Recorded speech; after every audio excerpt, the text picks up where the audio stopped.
So I want to know about y'all's childhood entrepreneurial escapades. At what age did you realize that you can exchange products and services for money?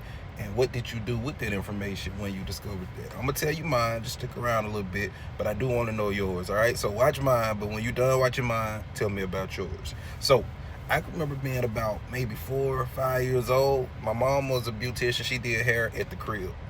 And she had an Easter picture of me hanging up in the living room. And people would always comment on how handsome I was and how much they liked the picture. One day I was in my mama's room going through her shit, and I found the wallet sizes of the pictures in her room. I got those chopped up, and I just always kept them in reach. And every time somebody commented on how cute that picture was, how adorable I was, how handsome I was, I go get them wallet sizes. Like, yo, you can have one for $3. And they were women. I was a kid. They were nice. Sometimes they would give me $10. One lady gave me $20, and that woke up something in me like, wait a minute. Wait a minute. People will give me money in exchange for stuff. Okay. So that continued probably around 4th grade, 5th grade. I started selling candy at school. I would go, it was a candy store right by the bus stop. Every morning I run in that candy store with like $5 or $10 so I can get my hand on. By the time we got to the playground, you had to know that $5 was finna flip to about 20, because I was buying penny candy from the candy lady. Then I would take the penny candy to school, sell it. But then my grandma started restocking the stuff at our church. So she started going to Sam's. Then I found out about Sam's Club and Costco, and it was game over for them, boy. I started taking that $5 and $10 I take to the candy store, spending that at Sam's. Now I'm getting it at cost, boy. We ran it up a bag there. I started selling string. Y'all remember the string? Like you go over, under, make them keychains, and you pull them over, under. I used to sell that.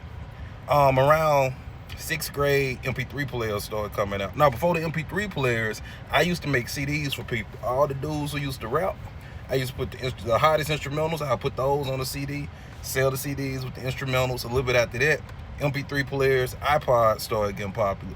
So I charge people $15. I come home with a whole bunch of MP3 players, iPods, loaded up with whatever. I wouldn't even ask them what they want. You was getting what I was listening to, but everybody didn't have a computer, everybody didn't have access, everybody didn't know how to get the music, so they was cool with that. But messing around with LimeWire and FrostWire, I broke our computer. This was back in the day when the whole house had one computer. I broke our computer, and my mom was about to beat my ass. So I had to figure out how to fix it. So I learned how to remove viruses. Then I learned how to repair screens. So by the time I'm in junior high, I got a whole little computer repair little hustle going. Then I forgot to mention, I started playing piano when I was like in the 2nd grade. So by the time I'm junior high freshman year, I'm starting to get cold with these. Got me 3 or 4 churches in rotation. I'm playing at weddings. Got my music like little hustle going on. It's just always been some type of hustle. I'm missing something. So we did the CDs. We talked about the MP3 players. Then we started doing the computer repair. Then I started playing piano and doing that. Started teaching lessons.